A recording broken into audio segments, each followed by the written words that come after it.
Buenas tardes, ¿cómo les va? Bueno, lo que me toca a mí es de lo que hicieron mis colegas, me parece que lo más aburrido, pero bueno, la intención de la charla es que podamos acercar algo de marco teórico a lo que nosotros cotidianamente hacemos en el patio de la escuela. Y de alguna manera que el aporte del marco teórico de alguna manera resignifique la función del profe de educación física, que en casi todas las instituciones está excluido. La invitación es que nos volvamos a jerarquizar como uno de los pilares más importantes que tiene que tener una institución educativa y revalorizar el movimiento, no solamente como el espacio del recreo, sino que plantearlo al revés. Que la educación física sea realmente la formativa y que el recreo sea matemática y lengua. Y ahora vamos a ver por qué es así. La idea es pasar por esos 4 momentos. Un primer momento que es el estado actual de la situación, que cómo estamos como sociedad, producto de un contexto que evolucionó y que nos da una realidad en la cual hoy los sujetos vivimos, y que el acto motor, el movimiento, termina siendo hoy la píldora por excelencia, recomendada no solamente por la Organización Mundial de la Salud, sino por todas las instituciones que estudian la neurobiología, la neurociencia y la cognición. El movimiento como el elemento fundamental educador. Vamos a pasar por las capacidades físicas, que son una de las tantas estrategias que nosotros como docentes vamos a tener a la hora de educar a nuestros estudiantes. Las matrices formativas, que es como hemos aprendido, de la manera que uno aprende, mayoritariamente transmite. Poder hacer una autocrítica de cómo fuimos aprendiendo, de algunos elementos que nos quedan arraigados y por qué nos han quedado arraigados. Y una propuesta de acción y unas conclusiones. Esa propuesta de acción mayoritariamente van a ser las de ustedes. No, yo lo único que le voy a poner es un contexto situacional, pero bajo ningún punto le voy a poder decir esto es lo mejor o esto es lo peor, o esto sirve o esto no sirve, porque los grandes especialistas de sus realidades son ustedes. Vamos a arrancar con Wilfredo Pareto, que este señor era ingeniero, un ingeniero que su vida la estudió o la pasó estudiando los procesos. Y dentro de los procesos, el binomio eficacia-eficiencia, él básicamente termina creando la ley de Pareto, que habla de que el 80% de los logros hay que tratar de resolverlo con el 20% de los esfuerzos. Lo que mi abuelita Pía decía, matá 2 pájaros de un tiro. Wilfredo Pareto lo estudió un poquito más profundo y hizo una ley. Pero básicamente es cómo encontramos pocas herramientas concretas que me puedan resolver muchas cosas en mi realidad escolar. Acá va. Bien, esa es la tríada que se le llama, o la actualidad se le llama modernidad conspirativa, que es pensar en esos 3 momentos, las conductas recreativas que tiene el ser humano en la actualidad, que ha producido un cambio, un salto totalmente vertiginoso con respecto a cómo nos recreábamos nosotros, los que tenemos más de 108 años, cómo se recreaban los más jóvenes, los que tienen 30, 40, cómo se recrean los de 20 y cómo se recrean nuestros alumnos. Van a ver que la realidad de cómo jugábamos nosotros o qué nos divertía a nosotros o qué nos recreaba, no pasa con la nueva realidad. El avance de la tecnología, de los recursos tecnológicos, lo que hicieron fue plantar nuevos intereses en nuestros estudiantes. Esos nuevos intereses muchas veces dejan obsoletas las propuestas tradicionales que traemos de la educación física, porque justamente no tenemos en cuenta esto. Y mucho del juego con el que contábamos nosotros cuando éramos niños, cuando éramos niñas, tenía que ver con el juego esporádico, el juego recreativo, el salir a la... Hoy lo escuchaba a Caíto cuando nos decía de jugar a la escondida, que me tocó quedarla a mí. Hoy eso es muy difícil de llevar a cabo porque hoy la inseguridad hace que sea más factible invertir en tecnología para que nuestros niños se queden adentro y de esa manera al menos que estén seguros. Entonces, ¿qué hace? Esas conductas recreativas producen un nivel de hipocinesia, que el nivel de hipocinesia es una patología del sistema nervioso central, pero que en este momento el mundo está atravesando por una crisis de hipocinesia que es movernos por debajo del nivel mínimo aceptable, haciendo que, por ejemplo, 8 de cada 10 niños, cuando le pedimos que se agache, no lo puede hacer con la columna neutra. Cuando nosotros le pedimos que lance, no tiene efectividad en el lanzamiento. Cuando le pedimos que corra o que salte, tiene algunas fallas en la psicomotricidad de esos actos motores que cuando nosotros éramos niños no nos lo enseñaba ningún profe. No te lo enseñaban en la escuela. Vos llegabas ya siendo un experto en trepar el árbol, en saltar el tapial, en saltar la zanja y en jugar descalzo a todo tipo de deporte. Como dijo Caíto, desde que volvíamos de la escuela hasta que mamá o papá nos llamaban para comer. Bueno, eso hoy no lo tenemos. Y la respuesta adaptativa que sucede de esto es que lo estructural que tiene que ver con el sistema osteoarticular, o el sistema de huesos y articulaciones, y el sistema neuromuscular, sistema nervioso y músculos funcionando, hoy producen una adaptación estructural por debajo de lo que se producían hace no tanto tiempo atrás, 15, 20 años atrás. Muchísimo menos. Hoy los chicos tienen muchísimo menos nivel de fuerza en los pulgares, que debe ser el dedo más fuerte de la mano. De hecho, no es más el dedo que cierra y el dedo fuerte, sino es el dedo de la precisión, producto del tipeo con el tema de los celulares. Y lo que está haciendo es producir adaptaciones estructurales diferentes a las que la biología tradicional venía estudiando y nos venía enseñando. Bien, y lo último sería lo que nosotros siempre, los que estamos en el ámbito del entrenamiento, le llamamos el entrenamiento invisible, que son esas adaptaciones y esos aportes que hacen nuestros estudiantes cuando no están en presencia nuestra, que tiene que ver con el hábito de nutrirse adecuadamente, el hábito de descansar, el hábito de hidratarse, bien, cuestiones que dependemos de la empatía con la que nosotros podamos transmitirles estas estrategias para que ellos puedan replicar en sus ámbitos, en sus lugares, en sus hogares. Nosotros somos producto de la evolución, ¿sí? Hace millones de años, cuando éramos Australopithecus, éramos más parecidos a un simio que no al ser humano, que no al Homo sapiens, la motricidad era intermitente, ¿sí? Formábamos parte dentro de la escala evolutiva, éramos el último eslabón, todo lo que andaba caminando por el mundo te comía, y eso hizo que nosotros desarrollemos habilidades de una motricidad totalmente basada en la espontaneidad, en la programación instantánea, es decir, yo no podía pergeniar con tanto tiempo de anticipación cómo me iba a mover, y la incertidumbre motriz. Yo no sabía cuándo venía el tiranosaurio. Cuando venía tenía que correr.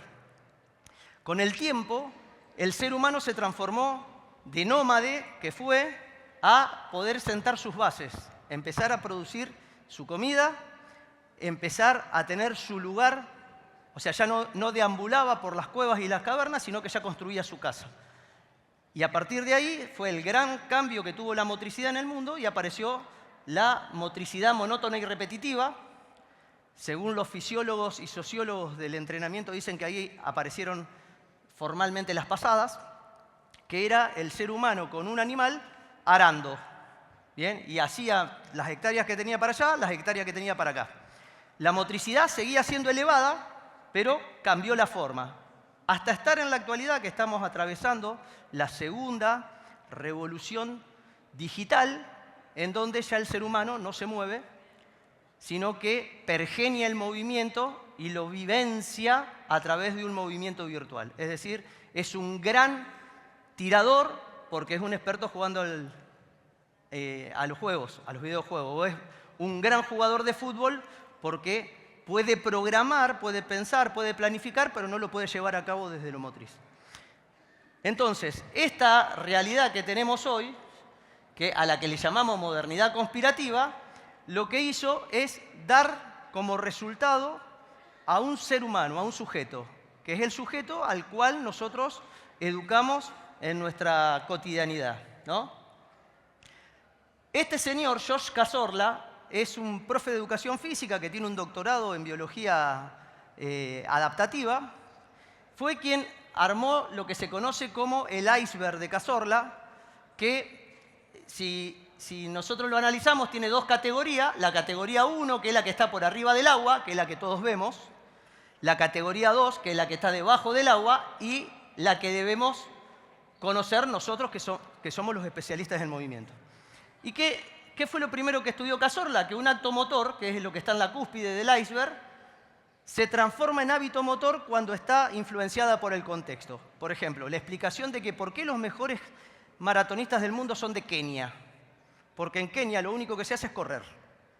Entonces, adaptativamente, ese acto motor se transformó en una habilidad. ¿Por qué los mejores jugadores de fútbol están en Sudamérica? ¿Por qué los mejores jugadores de voleibol están históricamente en los países nórdicos? Porque el contexto lo que hizo fue generar una habilidad motriz a partir de un acto motor. Nosotros acá en Santa Fe, por ejemplo, tenemos fútbol americano. De hecho, en Rosario se practica mucho. Pero no somos especialistas en fútbol americano porque es un acto motor que lo podemos aprender, pero que el contexto no nos favorece para que sea popular ese deporte.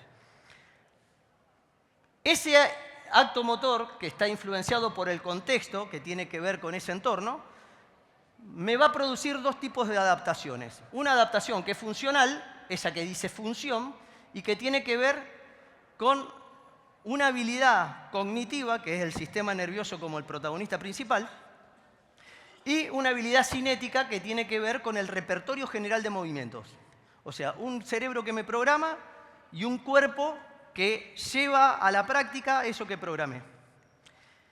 Y que va a estar fuertemente influenciado por la repetición de esto, es lo que me va a empezar a generar un cierto nivel de capacidad física. Va a mejorar mis niveles de fuerza, va a mejorar mis habilidades coordinativas, va a mejorar mi equilibrio, mi resistencia, mi flexibilidad y todas las combinaciones de capacidades físicas secundarias. Va a mejorar mi fuerza explosiva, mi potencia, etc.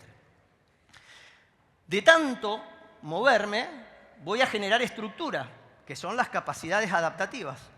O sea, voy a mejorar lo que es orgánico y morfológico, voy a tener mayor densidad mineral ósea, mis huesos van a estar un poquito más rígidos, voy a tener una mejor densidad en mis tendones y ligamentos, haciendo que mis articulaciones se estructuren mejor, voy a tener una mejor masa corporal, voy a tener una mejor ramificación dendrítica, lo que va a hacer que tenga muchísimo mayor input cerebral desde el sistema nervioso hasta la placa motora. En esencia voy a terminar siendo cada vez mejor en la función porque mi estructura se adapta en base a esa función. Y acá volvemos a los postulados de Pavlov, horas de repetición. Horas de repetición porque el movimiento se aprende por repetición. El gran desafío es cómo hacemos para que esa repetición sea lo suficientemente empática y motivadora para que el sujeto la haga. ¿Bien? Y en eso está, me parece, el kit de la cuestión. Bien, eso que decía Cazorla, que les dije que era doctor en adaptaciones musculares, se basó en este señor, que es Charles Darwin, que ahí en 1859, cuando escribió ese libro, habló de que todo ser biológico es consecuencia del contexto en donde se desarrolla. Bien, somos consecuencia de lo que hacemos y hacemos en consecuencia a donde nosotros nos desarrollamos. El contexto es el gran influyente dentro de lo que es el acto motor.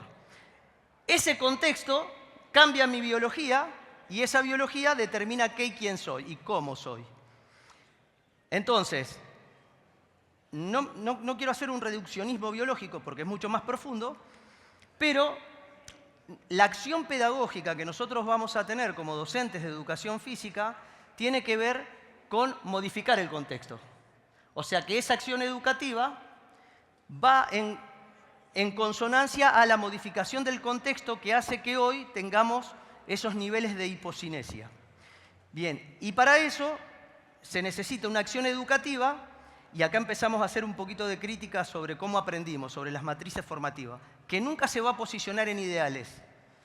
En todas las cátedras, en los profesorados de formación docente, cometemos el error de enseñar el mejor método, la mejor forma, lo que hicieron los grandes campeones, lo que hicieron los grandes gimnastas, y muchas veces esos ideales son muy difíciles de llevar a cabo en nuestras realidades. Desde ideales a realidades hay 3 o 4 reencarnaciones de diferencia. Entonces, el gran desafío es no encontrar ese ideal, sino encontrar esa estrategia o ese conjunto de estrategias que sean robustas. O sea, robustas significan que estén fuertemente fundamentadas y que sean realizables. Que realizables significa que lo pueda llevar a cabo en mi realidad. Y que en interacción con colegas podamos enriquecer esa realidad. O sea, esa estrategia que a él, a ella le funcionan, a lo mejor son una futura estrategia para mí.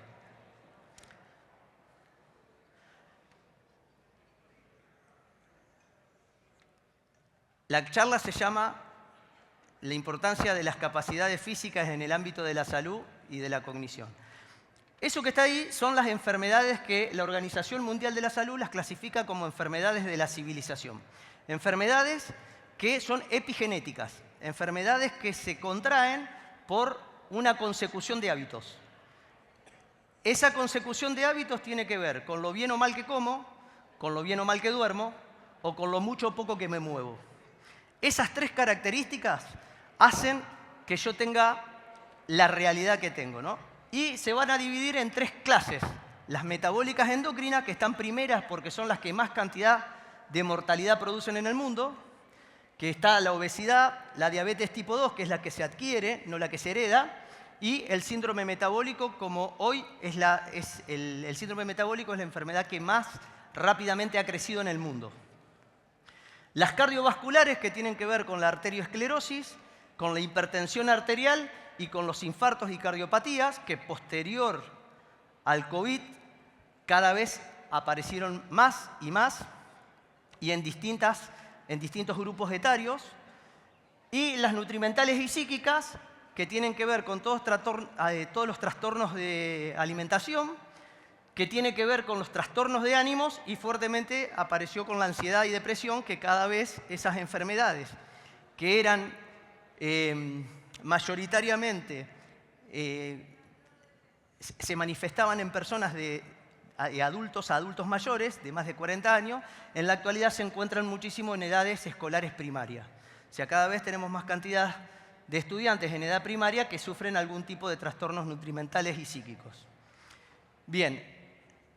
Digamos esto como el mensaje mala onda, ¿no?, de la tarde. Pero lo bueno es que el común denominador de todo esto tiene que ver o tiene como protagonista el acto motor, al movimiento. O sea, el movimiento es la píldora que más rápidamente puede revertir esta situación de las enfermedades de la civilización.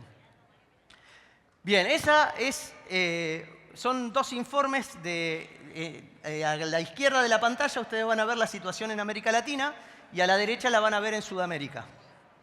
Bien, esos son 2 informes de la Organización Panamericana de la Salud, que es un organismo dependiente de la Organización Mundial de la Salud, y que habla de la cantidad de personas. Fíjense, Argentina, que está ahí abajo, 6 de cada 10 adultos presentan exceso de peso. ¿Sí? Para el 2035 se cree que la obesidad, no el exceso de peso, va a estar rondando el 43% dentro de 11 años. Dentro de 11 años, casi la mitad de las personas con las que nosotros nos vinculemos van a tener un problema de obesidad. Y si nos venimos acá, vamos a ver que Argentina, de ser el granero del mundo y uno de los países con mejor salud estructural, hoy está el segundo país con más cantidad de obesidad en niños menores de 5 años. El primero es Chile, el segundo somos nosotros, incorporando todo lo que es Latinoamérica, incluido el Caribe, elevadísimo. Bien, nosotros esta realidad, que parece tan ajena, nos la encontramos en el patio de la escuela todos los días. O sea, hoy, aquellos docentes que ya tienen varios años de recorrido, no es descabellado que encuentren un chico o una chica insulino dependiente en el aula. Cosa que cuando yo empecé a trabajar, 2 años después que Américo Vespucio le puso el nombre al continente, que empecé a trabajar como profe de educación física, la diabetes era enfermedad de abuelos, nunca de nietos. No se encontraba. Bien, esto, según las proyecciones que hace la Organización Mundial de la Salud, va a ir en incremento, se va a ir incrementando. Por lo tanto, nosotros tenemos que ir anticipándonos a esta realidad que en casi nada nos va a interpelar. Bien, esto que preocupa a todo el mundo empezó a ser estudiado. Empezó a ser estudiado fuertemente. Entonces, empezaron algunas hipótesis pensando que la obesidad era una cuestión genética. Bien, mamá obesa, papá obeso, yo camino a ser obeso. Mamá obesa, yo mucha posibilidad. Papá obeso, yo mucha posibilidad. Y ahí están los datos porcentuales que arrojan los metaanálisis, ¿no? Bien, por suerte esto, que al principio era preocupante, está desechado. Si mamá y papá son obesos, yo tengo una alta probabilidad de no serlo, pero sí va a depender de qué. Guapa, me fui. Vamos para atrás, vamos para atrás. ¿De qué va a depender? Va a depender del contexto epigenético que nosotros podamos transmitir, como docentes, como educadores. ¿Sí? El ámbito, el contexto, el ambiente, que tiene que ver con el hábito, con el hacer. Bien, eso que está ahí abajo, el ambiente obesogénico, está determinado por una suma de costumbres, características que uno internaliza sin interpelarla. Bien, si nosotros modificamos desde el ámbito educativo, que tiene que ser la gran revolución, esto nosotros podemos hacer por cascada no solo un beneficio a nuestro alumno, sino un beneficio a la familia de nuestro alumno, incluido esos padres que están atravesando, a lo mejor son uno de estos 4 de cada 10 adultos que tenemos. Y hay muchísimos estudios que comprueban el impacto negativo que tiene la obesidad con la cognición. Y como nosotros hablamos de escuela, la escuela es el ámbito por excelencia en donde un sujeto aprende. Entonces, por eso yo les decía, les proponía que educación física sea la materia y que no sea solo la materia que se encarga de la diversión. Se va a encargar de la diversión porque somos la mejor de todas.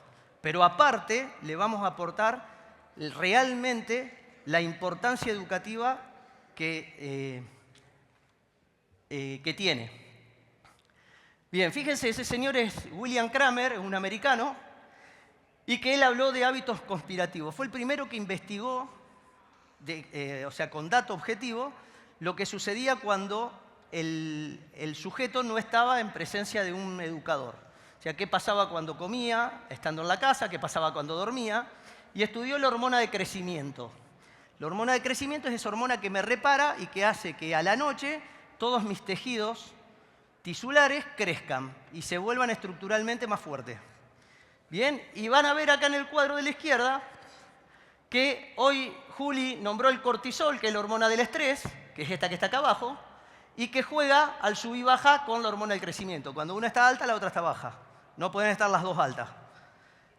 Bien, ¿qué necesito para que esto funcione? Yo necesito sueño nocturno profundo. Fíjense, la barrita celeste tiene que ser de noche, por eso está la luna. No puedo sumar esa cantidad de horas de día. No sirve la siesta, no sirve el pasar toda la noche y acostarme a la mañana, porque es una hormona fotosensible. Es decir, que necesita de la nocturnidad profunda. Bien, ¿cuál es el mayor interruptor del sueño hoy? Uy. Bueno, chau láser, no importa. ¿Cuál es el mayor? La exposición a pantallas azules. La exposición a pantallas azules hace una hiperactividad en la retina. Esa retina lo que hace es hiperactivar el sistema nervioso, teniendo en cuenta que por la visión entra el 87% de la información en el cerebro. ¿Sí? Si yo estoy con pantallas azules antes de irme a dormir, tengo una hiperexcitabilidad del sistema nervioso central, lo que no me permite generar sueño. Bien, corro todo hacia atrás, por lo tanto acorto la cantidad de aporte positivo que me daría esa hormona de crecimiento. ¿Sí? Por eso decimos que es un desafío sobre todo educativo. Bien, ahí sería el proceso que hace la hormona de crecimiento. La hormona de crecimiento es una hormona que se segrega en la hipófisis, en la hipófisis posterior.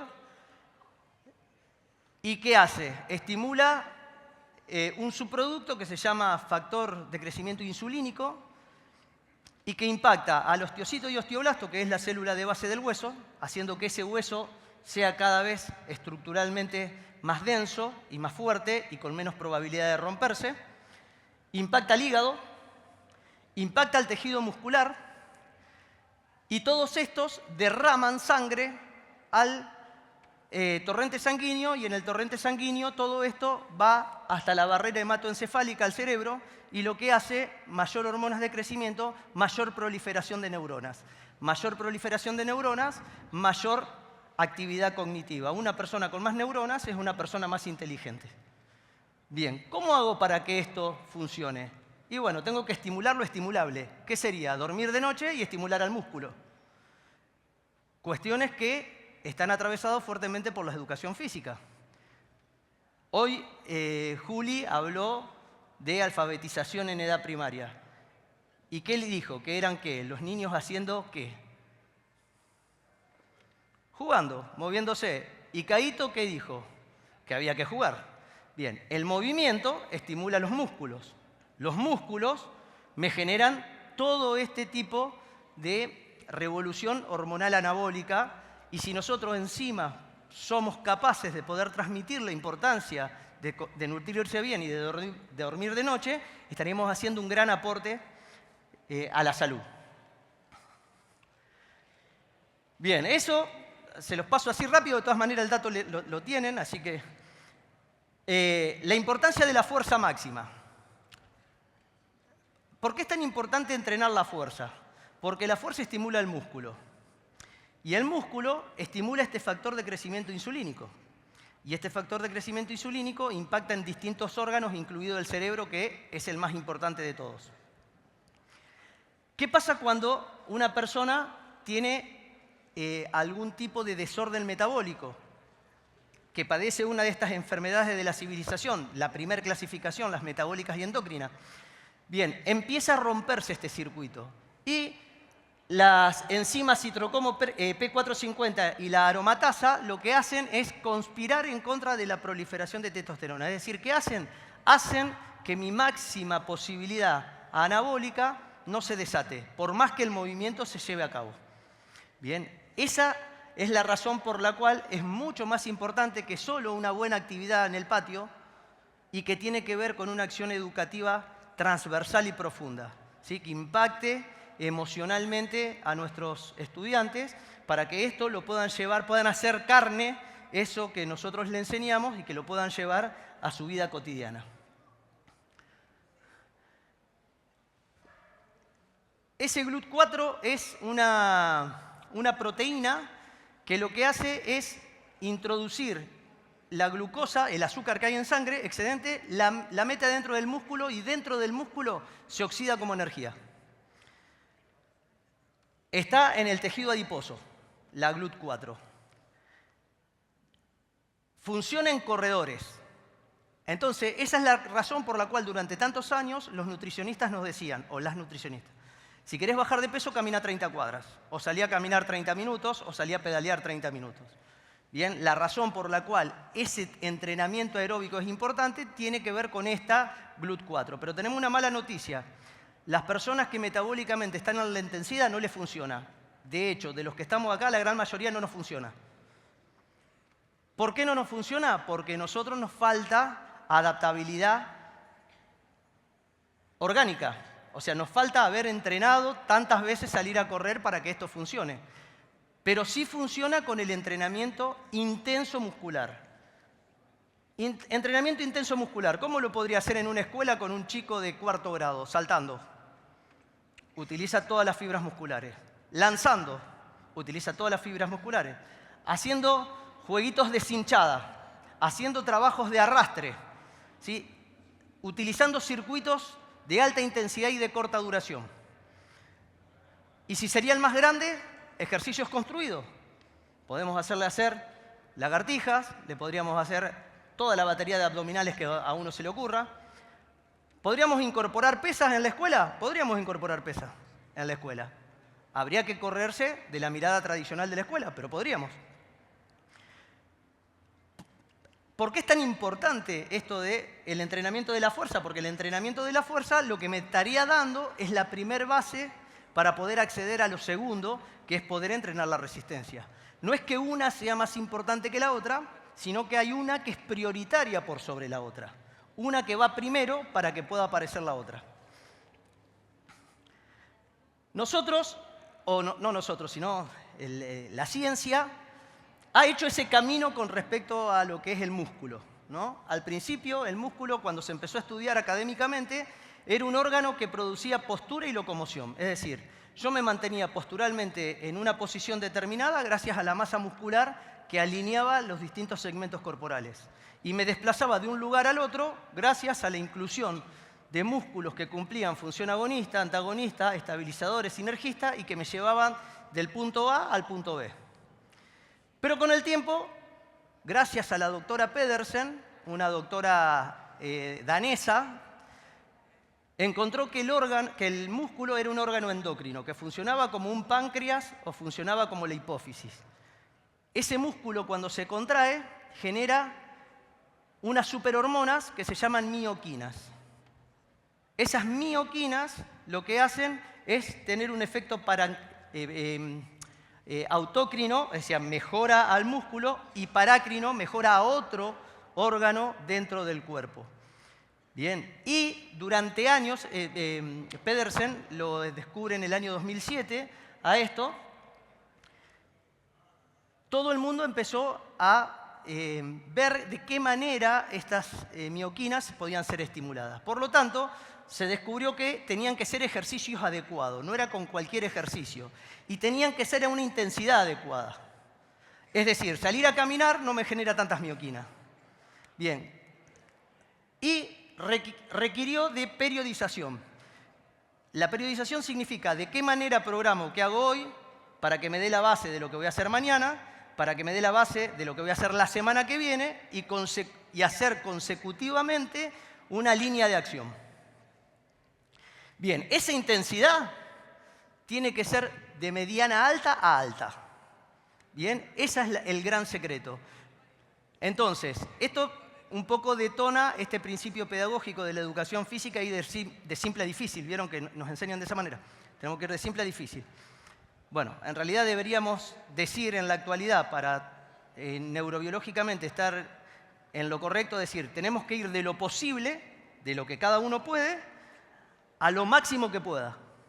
Porque si lo llevo a lo máximo que pueda, me aseguro de que esa intensidad elevada genera mioquinas. Y esas mioquinas impactan fuertemente en las cuestiones de salud. Esa es la doctora Pedersen, una fenómena. Y esas son parte de las mioquinas más importantes que un músculo esquelético genera. Y que el músculo esquelético lo genera cuando hay una intensidad mediana alta a alta. Bien. La interleuquina 5 es importantísimo para aquellas personas, por ejemplo, como me tocó a mí durante 15 años de mi carrera, que trabajé en una escuela en el cordón oeste de la ciudad, que tenían déficit nutricionales los chicos. La escuela tenía una copa de leche. ¿Qué pasa con el entrenamiento de fuerza en ese tipo de realidades? Bueno, evita el catabolismo proteico. Cuando una persona no come, el primer tejido que se va no es la grasa, es la proteína. Por lo tanto, lo primero que te consumís es el músculo, lo segundo que consumís son tus neuronas. Entonces, cuando uno propone ejercicios de alta intensidad, la secreción de interleuquina 5 evita que esa masa muscular se rompa y se catabolice. Entonces, lejos de lo que se piensa, si una persona no come muy bien, tiene que entrenar intenso, porque entrenar intenso va a preservar parte de esa musculatura estimulada. La otra es la interleuquina 6, que también es interesantísima, y que también requiere de educación. ¿Por qué? Porque es la que utiliza la glucosa dentro del músculo como combustible y se inhibe cuando tiene presencia de azúcares. Es decir, tomar la bebida energética durante el entrenamiento es muy lindo, pero es totalmente afuncional. O sea, no debería comer gomitas, no debería comer frutas, no debería tomar dulces mientras estoy entrenando.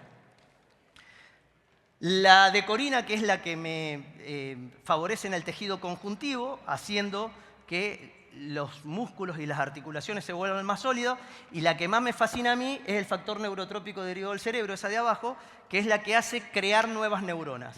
O sea, el músculo, fíjense, un descubrimiento del 2013, es un músculo se activa con una intensidad elevada, se crea un factor neurotrópico derivado del cerebro, SBDNF, eso sale al torrente sanguíneo, se va hasta la barrera hematoencefálica y en el cerebro no entra. Llega y los patobicas le dicen, hasta acá te quedás porque no tenés invitación. Y hoy Juli habló de neuronas en espejo. Las neuronas en espejo adentro del cerebro, ¿qué hacen? Como están todos sus amigos afuera, adentro los replican y tienen una función de clonación. Tengo X cantidad de factores neurotrópicos derivados del cerebro afuera, replico la misma cantidad adentro y a medida que se van creando, van pereciendo los de afuera. Y estos lo que hacen es generar dos cosas. Incrementan la cantidad de neuronas, desmistifica lo que hace unos años atrás se decía que la neurona no se reproducía, produce más cantidad de conexiones sinápticas entre neuronas, genera más engramas, y esto lo que hace es generar muchísimo más permeabilidad cognitiva. Es decir, le permite a una persona aprender más cantidad de cosas y aprender la misma cosa de diferentes maneras. Bueno, la irisina también, que en esto de la salud, ¿por qué se cambió la mirada de lo aeróbico a lo de la fuerza? Porque la irisina es una mioquina que lo que hace es transformar el tejido adiposo blanco en tejido adiposo pardo, que es el que se metaboliza como combustible. O sea, cambiando grasa visceral por grasa consumible. Bien, y esto es un efecto que produce una mioquina producida por la estimulación de un músculo a alta intensidad. Bien, eso que les expliqué recién está ahí. La irisina estimula el tejido adiposo, está la barrera hematoencefálica, genera plasticidad sináptica, ahora vamos con lo cognitivo, plasticidad en el hipocampo. Esa plasticidad en el hipocampo me permite generar mayor aprendizaje, me permite generar más cantidad de porcentaje de memorización. Van a ver que la memoria forma parte de una de las habilidades cognitivas. Y produce esto que hasta hace tiempo, hasta hace unos 10 años, se creía que no existía, que es la neurogénesis, esta proliferación de nuevas ramas neuronales que hacen que una persona tenga una mayor posibilidad de aprender. Bien, esto es lo que decíamos de la interleuquina 6. ¿Por qué no hay que estimular con dulces? Porque el estímulo que hace está en el núcleo arcuato, el núcleo arcuato está en el hipocampo, y lo que hace es inhibirme las ansiedades, la gana de comer cosa dulce, la gana de comer, ¿sí? Me lo inhibe. Por eso las personas que tienen obesidad y que tienen problemas ansiolíticos les recomiendan que vayan a hacer actividades de alta intensidad, porque hay una inhibición de ese nervio arcuato. Bien, y lo que hace es producir un efecto antiinflamatorio, es decir, eso que se ve ahí abajo que dice TNF es el factor de crecimiento tumoral, que es la antesala de cualquier tipo de tumor en el cuerpo. Lo que hace es evitar la proliferación de esos factores de crecimiento tumorales. Bien, y ahí vemos el papel de las mioquinas en el cerebro, en el páncreas, en el intestino, en el tejido adiposo, en el hígado. Bien, y eso era lo que le decía hoy, ese estudio que es interesante, que es un estudio de los efectos del entrenamiento de la fuerza y de la resistencia, porque durante años se decía la resistencia era la capacidad más importante. Después aparecieron los pereiritas de la educación y dijeron, no, la fuerza es lo más importante. En la actualidad, los primeros y los segundos estaban equivocados. No hay una más importante que la otra, son importantes las dos. Tienen que estar las dos presentes, las dos son importantes, pero hay que encontrar el orden en el que se tienen que introducir. Ninguna de las dos son dos caras de una misma moneda. Ninguna de las dos pueden faltar, tienen que estar las dos. El tema es cómo las ordenamos. Lo aeróbico es importante, pero insuficiente. La fuerza es importante, pero también insuficiente. Necesitan estar las dos. Y fíjense, vamos a tener como dos grandes fenómenos, que es la necesidad primero de movilizar grasas, de los triglicéridos, que es la grasa alojada, por resultante química se transformen en ácido graso libre y este ácido graso libre sirva como combustible en el músculo y que se pueda oxidar. Quien hace la capacidad física que produce esa movilización es la fuerza y la que produce la oxidación es la resistencia. Por lo tanto, vamos a necesitar de las dos en momentos y tiempos adecuados.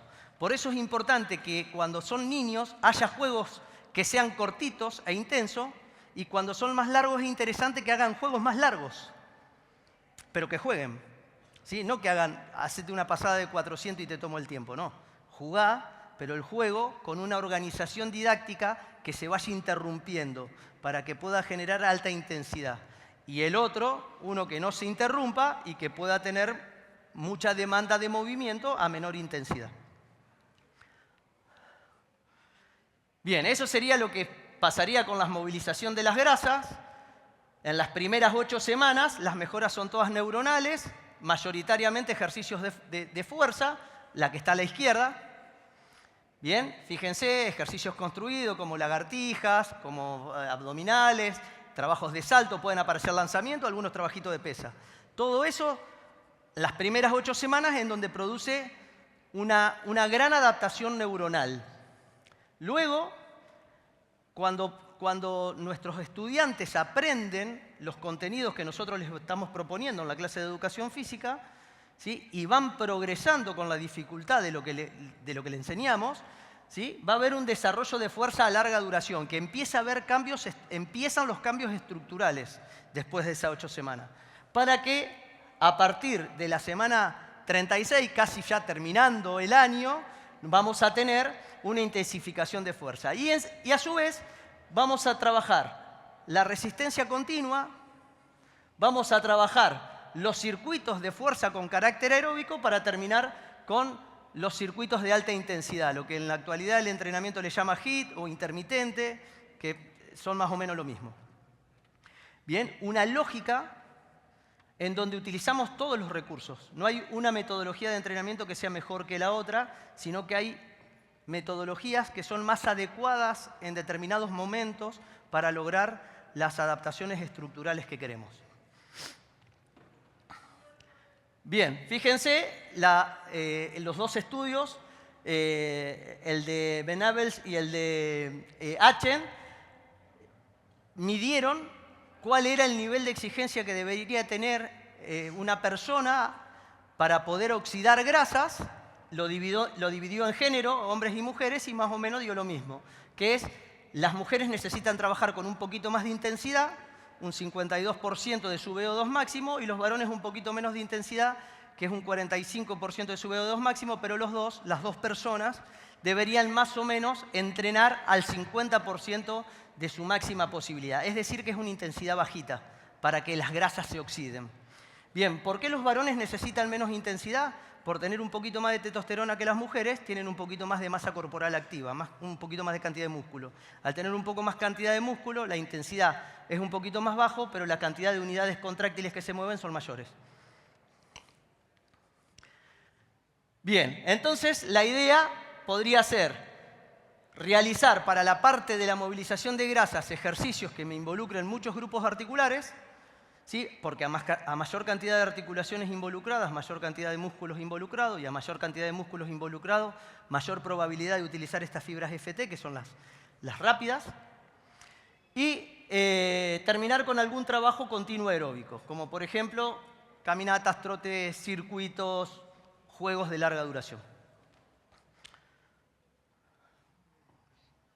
Bien, por eso los autores coinciden en la importancia del entrenamiento concurrente, ¿no? La importancia de incorporar las dos capacidades físicas dentro de la misma clase, dentro de del mismo estímulo, de la misma sesión. Bien, y llegamos hasta acá, hasta Martin Gundlach, que fue quien termina clasificando a las capacidades físicas como las estudiamos en los institutos. Él termina sintetizando los primeros postulados de Horasovsky, Yuri Verkhoyansky, Matveyev, y él termina cerrando y clasificando en condicionales y coordinativas estas capacidades. Nosotros las aprendemos de esta manera, esta clasificación. Y para él las capacidades se dividían de esta manera por el impacto que tenían sobre el rendimiento. Eran como limitantes del rendimiento para que estén de un lado y no del otro. Bien, en la actualidad hay una mirada en donde si bien es importante poder identificarlas, no hay ninguna que sea más importante que la otra y no habría razón de clasificarla de un lugar o de otro. ¿Por qué? Porque en la actualidad lo que se está estudiando fuertemente tiene que ver con cómo esa capacidad física se pone en valor. ¿Cómo hace el ser humano para hacer un gesto de fuerza, un gesto de equilibrio? ¿Cómo hacer acople? ¿Cómo bailar al ritmo de la música? O sea, ¿cómo hace para que sea coordinativa o para que sea condicional? Y las estructuras cognitivas son las mismas. En donde básicamente, es un reduccionismo, esto que está ahí, hay una planificación del movimiento que lo hace el área prefrontal, un lugar con una determinada cantidad de neuronas que programan el entrenamiento. Por una orden sináptica, por una conexión neuroendocrina pasa la información de manera cronáxica, o sea, un tiempo en el que la información eléctrica viaja hacia otro sector y esa orden se pone en valor. Ejemplo, programo saltar, salto. Quien hace las dos cosas son sectores diferentes del cerebro. Ese salto, que es la ejecución, si yo lo repito, lo automatizo. Y si lo automatizo, tengo la capacidad de rejerarquizar ese saber. ¿Por qué? Porque el saber ocupa lugar. Y nosotros tenemos que desalojar de nuestro cerebro espacio para poder aprender cosas nuevas. Nadie es capaz de aprender si no olvida. Necesitamos olvidar para aprender. Por eso lo que recordamos son las cosas que nos impactaron emocionalmente. Lo que no me impactó emocionalmente lo olvidé. Porque si no lo olvidé no podría haber aprendido otra cosa. Bien, la idea es que la motricidad pueda ser automatizada y producir como si fuese un backup en el cerebelo, en la parte posterior del cerebro, en donde vamos a tener lo que se conoce como el acervo motor o el acervo motriz, ¿sí? Esa variabilidad de movimientos. Y las emociones vinculares, que es lo que hoy hablaron Juli y Caíto, que tiene que ver con la empatía que tengo para transmitir, porque la emoción es la que me da la posibilidad de ejecutar o de vetar un movimiento. ¿Cuántos hemos tenido experiencias negativas con determinados gestos motores, determinados deportes, y que no tienen que ver específicamente con el deporte, sino con la mala relación que tuvimos con quien impartía el deporte? Por lo tanto, automáticamente veté al deporte. ¿Y eso cómo se explica de la neurobiología? ¿Por qué no quiero enseñar rugby nunca más? Y no veo rugby. Y porque el profe de rugby que tenía no era lo suficientemente empático conmigo. Y eso tiene que ver con esas emociones vinculares. Y hoy se sabe que las capacidades físicas y los movimientos están fuertemente ancladas en estos 4 momentos, en estos 4 lugares, y que son mucho más interesantes de evaluarlas desde acá o de transmitirlas desde acá, que no desde la clasificación en coordinativas y condicionales. Bien, ese es nuestro cerebro evolucionado. Más allá de que creamos en Dios o en un Dios, nosotros somos producto de una evolución.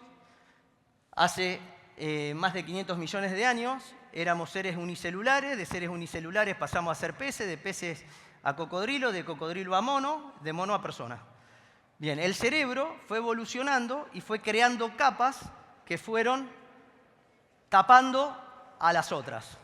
El neocórtex, que es donde está el razonamiento, que es el último, fíjense, tiene 100.000 años, es bastante nuevito. Cuando nosotros tomamos decisiones, cuando nosotros pensamos, cuando nosotros nos vinculamos, aparecen cualquiera de estas tres. Por ejemplo, tengo ganas de ir al baño, pero como estoy hablando, no puedo irme al baño y digo, espérenme. Entonces, ¿y quién hace que me dé ganas de ir al baño y quién hace que no vaya? Las ganas de ir al baño me lo da el reptiliano. El que no vaya me lo da el neocórtex. No vaya a ir al baño, te están escuchando a vos. Bien, convivimos continuamente con ese tipo de emociones. La del medio fue cuando fuimos mamíferos.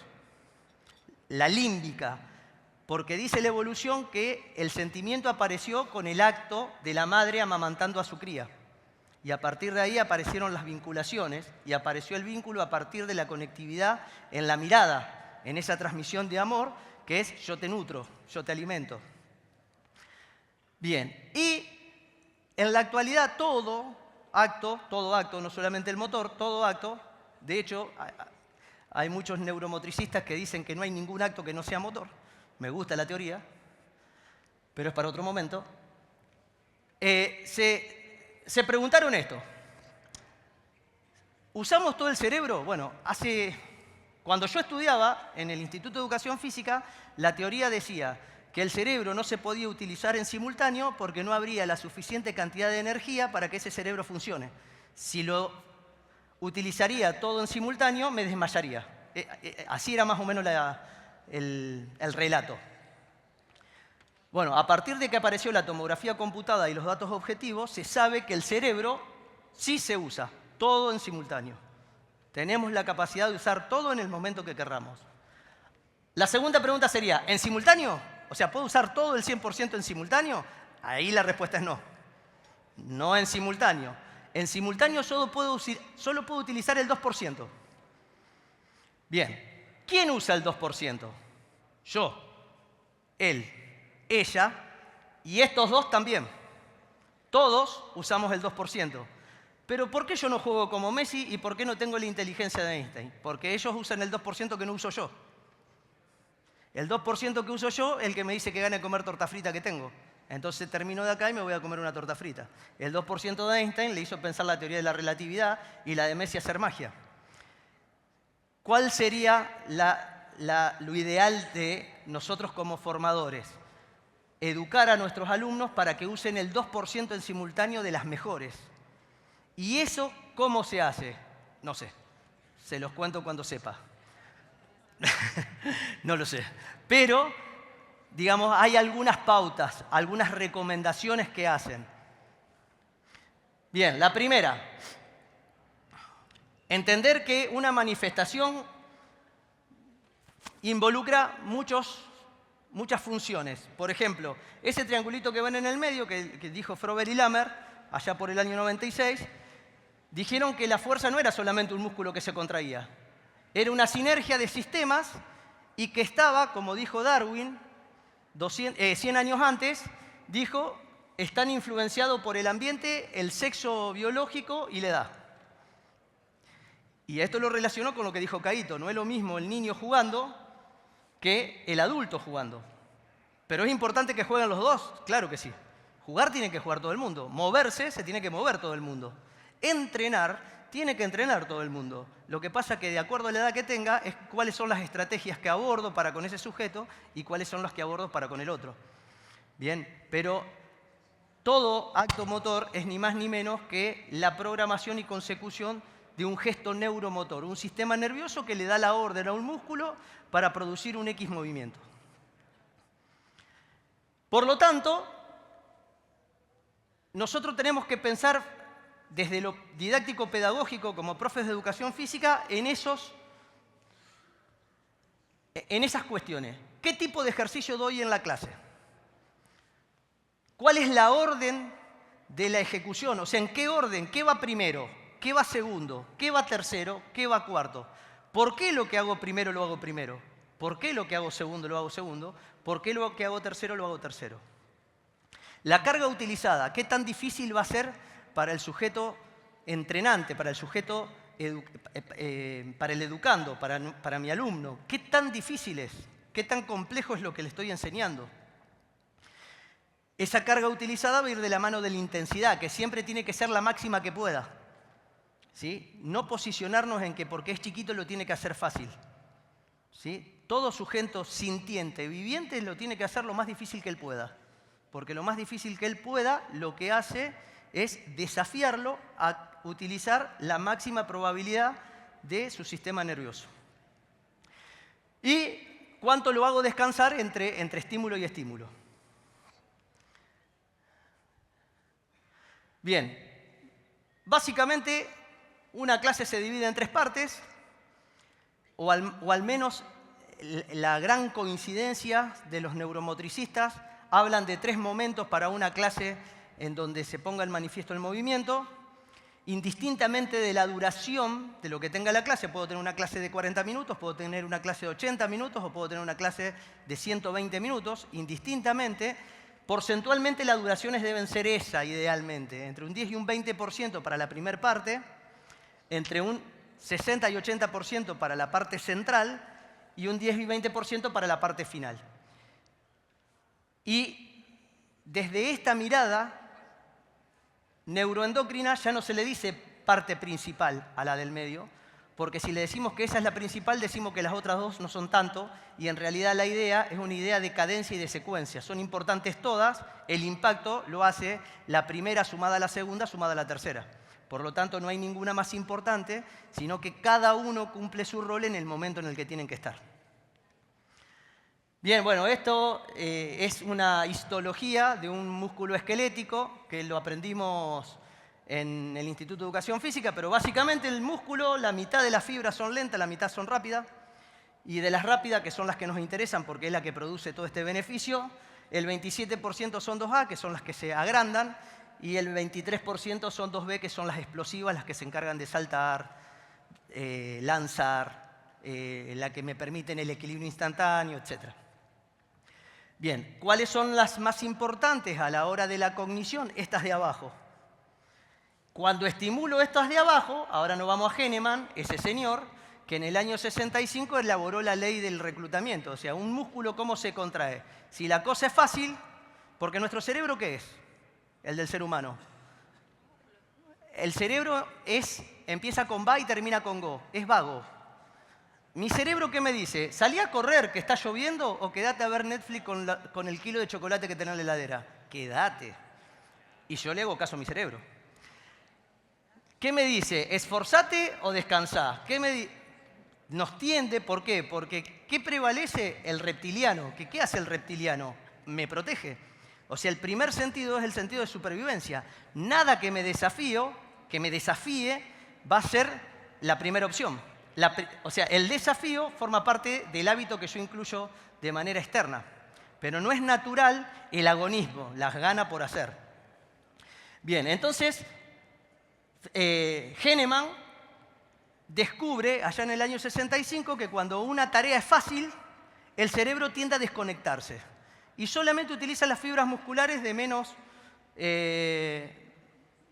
exigencia, que serían las ST y que solamente disparan 30 Hz. Es decir, un cerebro casi en modo siesta. Avión. Sí, en modo avión. Casi sin esfuerzo. Si la cosa se pone un poquito más difícil, esas ST no alcanzan a cubrir la acción motriz, por lo tanto aparecen las FT2A. Dispara 15 Hz más, empieza a activar otras neuronas que hasta ese momento estaban inactivas. Y si la cosa se pone realmente difícil, dispara 50 Hz o más e involucra a todas. Y si nos vamos para este lado, van a ver las capacidades y la cantidad de Hz que demandan.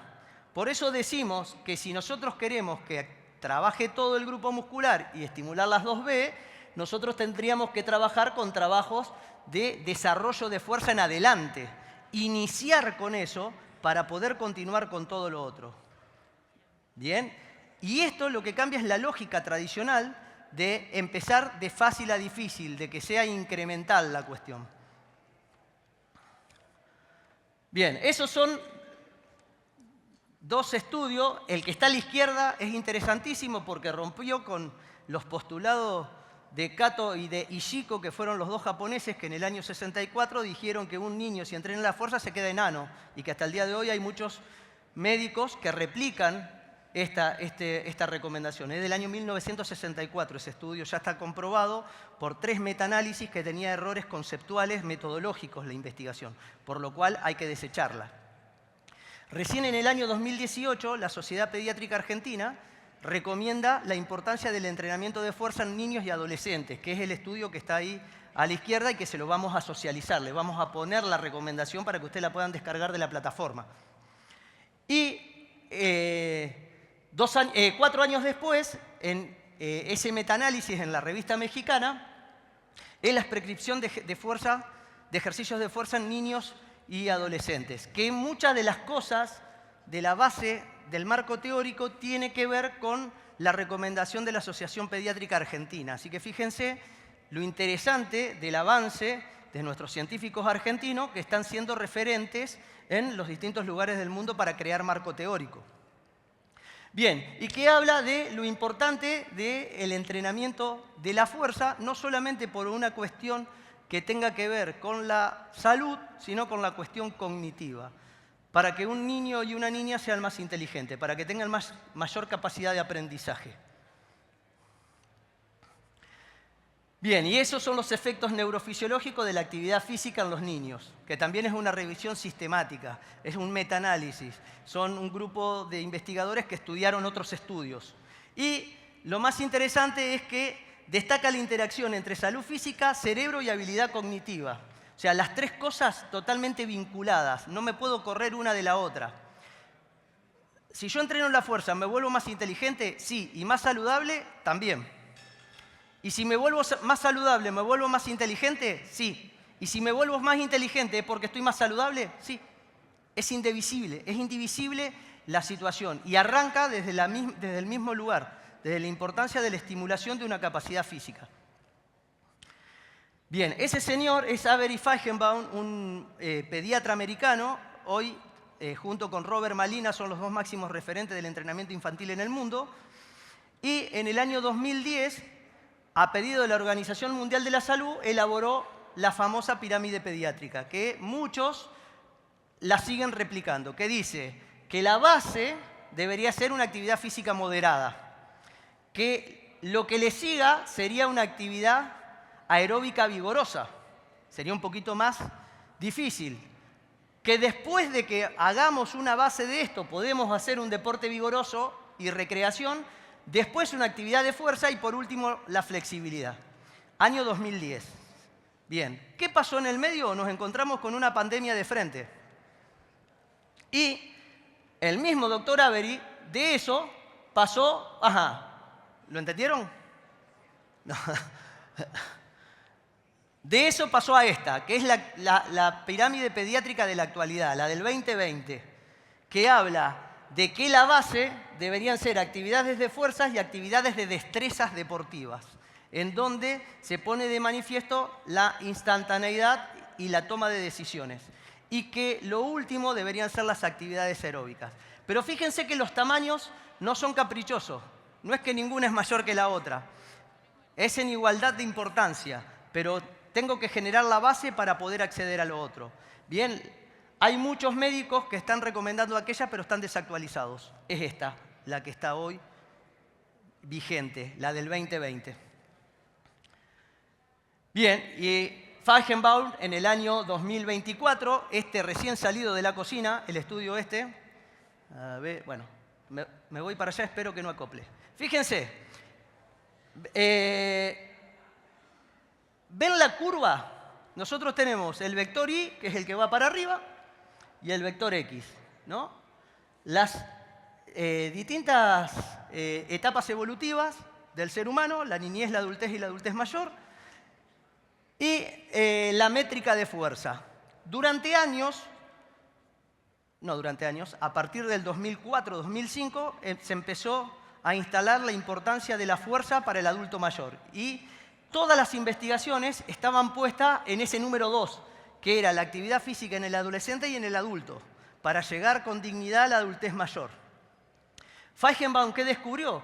Que si las implicancias de fuerza empezaban a edades tempranas, la mejora era parabólica. Era muchísimo mejor empezar con el niño, la estimulación de la fuerza, que no empezar con el adulto. Por lo tanto, esto nos desafía a una mirada de megaciclo, de pensar de qué manera tengo que empezar en el jardín para pasar al preescolar, para pasar al primer ciclo, para terminar en quinto año.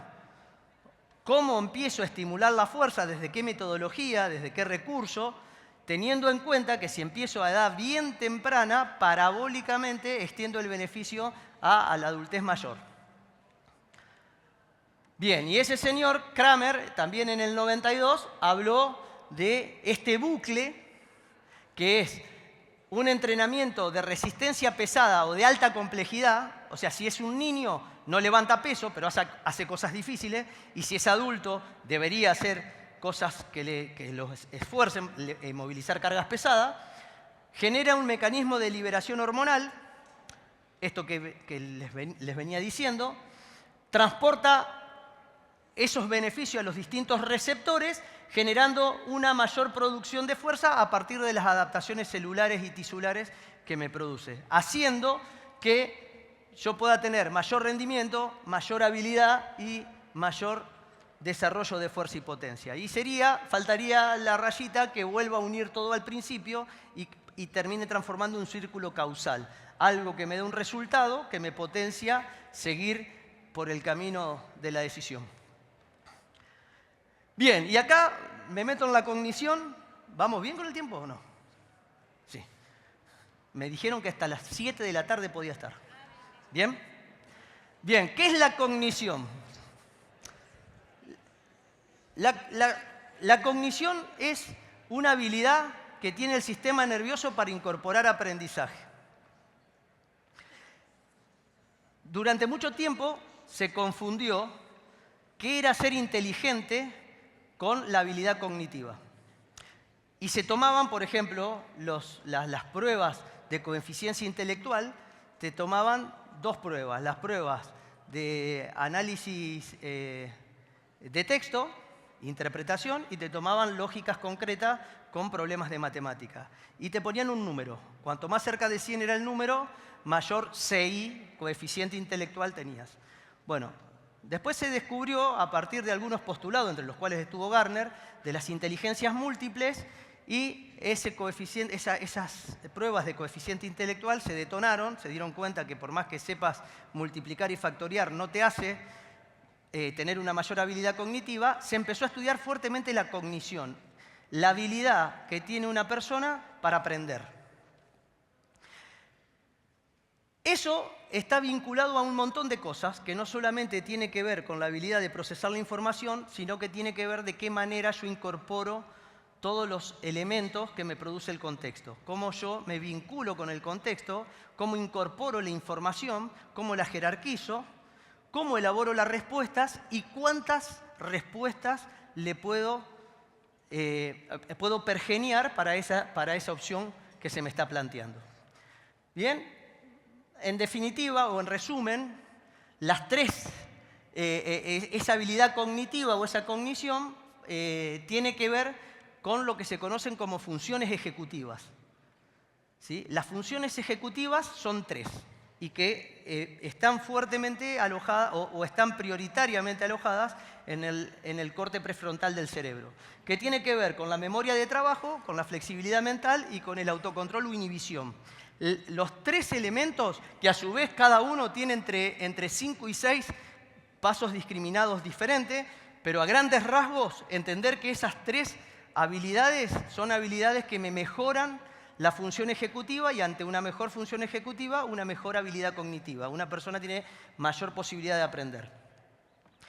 Tiene que ver con eso, que básicamente es así. La memoria de trabajo, que está en el lóbulo frontal, tiene que ver con la matemática mental, tiene que ver con de qué manera yo relaciono las ideas y los nuevos saberes.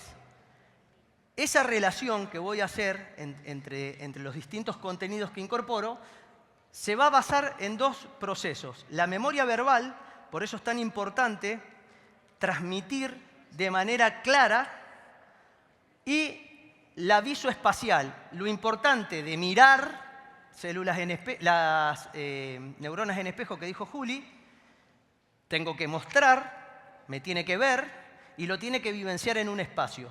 Por lo tanto, la memoria de trabajo se construye por lo que digo, por lo que escucho, por lo que veo y por lo que me muevo. ¿Se acuerdan que Juli les dijo, no es lo mismo escribir que sacar una foto? Bueno, tiene que ver con eso, ¿sí? Porque si yo escribo, el acto de escribir es un acto de redacción interno. Me estoy hablando yo a mí mismo y me estoy escuchando. Y por eso escribo. Bien, entonces, esa habilidad de la interpretación de lo verbal, de lo visual y de lo espacial, se va a poder llevar a cabo si esa tarea no está interrumpida por factores perturbantes. Esos factores perturbantes son el contexto mismo. Y no solo el contexto, sino los pensamientos. Muchas veces nosotros estamos en modo zen en nuestra casa sin que nada, pero nos dicen, te falta el capítulo 4 de Game of Thrones, te falta el capítulo 4 de Game of Thrones. Entonces no estudia y te va a ver en la tele. Y el contexto no conspiró, fueron tus ideas. Entonces, el proceso inhibitorio se basa en esas dos cosas. En, primero, la habilidad para mantener el objetivo, o sea, eso que yo quiero cumplir. Y lo segundo es la inhibición de las distracciones ambientales y de las distracciones internas, ¿sí? De mis pensamientos. Por lo tanto, para que esa memoria de trabajo se pueda llevar a cabo, voy a necesitar un control inhibitorio, que va a ser la segunda habilidad cognitiva que tenemos. Y ese control inhibitorio va a tener que ver con inhibir esos pensamientos que no son ajenos, sino que son propios, e inhibir el nivel de atención a lo que está circundante. Fíjense, en una clase de educación física pasan un montón de cosas. Entre ellas, lo que yo tengo que concentrarme para hacer, pero también observar a ella que está haciendo otra cosa y que esa acción de ella no me distraiga e interrumpa cuál es mi memoria de trabajo. Bien, ese control inhibitorio, esa memoria de trabajo, se adiciona a la flexibilidad cognitiva que tiene que ver con algo que en educación física ahora se empezó a hacer, pero que en la época que yo estudiaba no, que era que te enseñaban la forma de enseñar. Esta es la forma. Paso metodológico número 1, paso metodológico número 2, escribí las 17 canchas del deporte X y vas a ser el campeón olímpico del deporte que te estoy enseñando.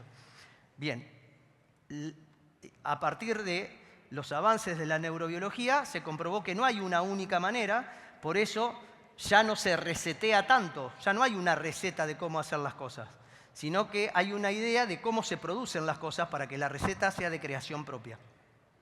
Bien, esa creatividad que nosotros apoyamos es cuántas maneras podés encontrar de resolver cuestiones.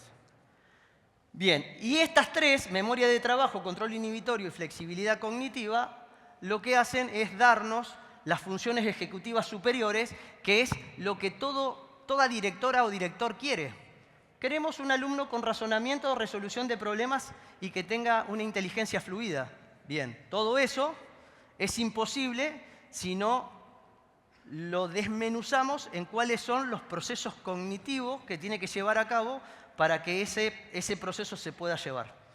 ¿Sí? No hay posibilidad de que un niño o una niña pueda resolver un problema si no tiene un control inhibitorio o si no tiene una memoria de trabajo. Es imposible. Y para poder tener todo eso, tenemos que tener contenidos para que lo pueda llevar a cabo. Y tener contenidos para que lo lleve a cabo es ni más ni menos que patrones de movimiento. Y los patrones de movimiento es ni más ni menos que saltar, lanzar, trepar, reptar, correr. Por lo tanto, volvemos de nuevo a la importancia de la incorporación de las habilidades, la incorporación de los movimientos, empezar a elaborar el movimiento por el movimiento mismo para que ese sea un contenido de toma de decisión el día de mañana.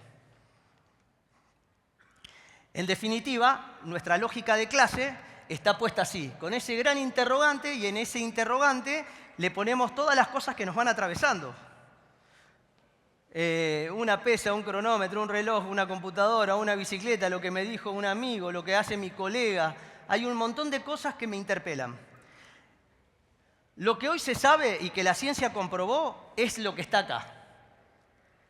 Los 3 momentos de la clase que habíamos hablado tiene un mejor impacto en la cognición y en lo neurobiológico si la primer parte, que es lo que nosotros vulgarmente le decimos entrada en calor, que dentro de esa hay una parte de activación, tiene que ver con que tiene que ser una actividad incremental y preparatoria para lo que viene después.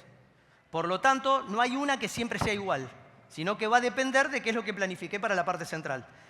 Pero tiene que ser incremental y preparatoria para eso que viene. La parte central, el segundo momento, tiene que apuntar al reclutamiento de unidades de motora. Tienen que ser actividades con la suficiente intensidad como para que los grupos musculares que nosotros vamos a implicar se impliquen desde sus fibras rápidas a sus fibras lentas. Bien, eso es RUM, reclutamiento de unidades motoras. Y tiene que empezar con la mayor intensidad posible o con la mayor complejidad posible. Y de ahí, de lo intenso y lo complejo a lo volumétrico. O sea, hago cosas difíciles y después de que hago cosas difíciles trato de hacer muchas cosas difíciles. Bien, no empezar con mucho, sino empezar con bueno. Y ahora que tengo bueno, tengo muchos buenos. Y el tercer momento es un momento de reflexión y de análisis de lo hecho, o sea, poder pensar esto que hicimos, y el compromiso futuro. En la actualidad hay muchas recomendaciones didáctico-pedagógicas del desafío, de decir, hoy llegamos hasta acá, ¿y qué les parece si la próxima probamos esto? Y ese desafío lo que hace es hacer un estímulo del hipocampo, esto de emocionarlos. Lo vamos emocionando porque dentro de la motivación, el coacheo descubrió que no te motiva lo que te divierte, sino te motiva lo que vos mejorás. Las cosas que vos mejorás son las que más te motivan. Por lo tanto, esos desafíos reflexivos son propuestas en base a lo que pasó y a lo que les vamos a proponer para el día de mañana. Y corrernos del error como algo restrictivo. El error es el elemento que nos construye para poder desafiarnos nuevamente. Bien, sin recetas ni rigideces, el desafío es seguir pensando en. Ustedes me preguntan cómo, no tengo ni idea. No sé cómo. Les dejo esta de Einstein que me encanta, que él habló de su campo de estudio fue la lógica, fue la matemática, fue la ciencia dura, y él decía que la lógica te llevaba del punto A al punto B y la imaginación te lleva a todas partes. Así que los invito a que nos pensemos, imaginemos y que socialicemos. Nada más. Muchas gracias.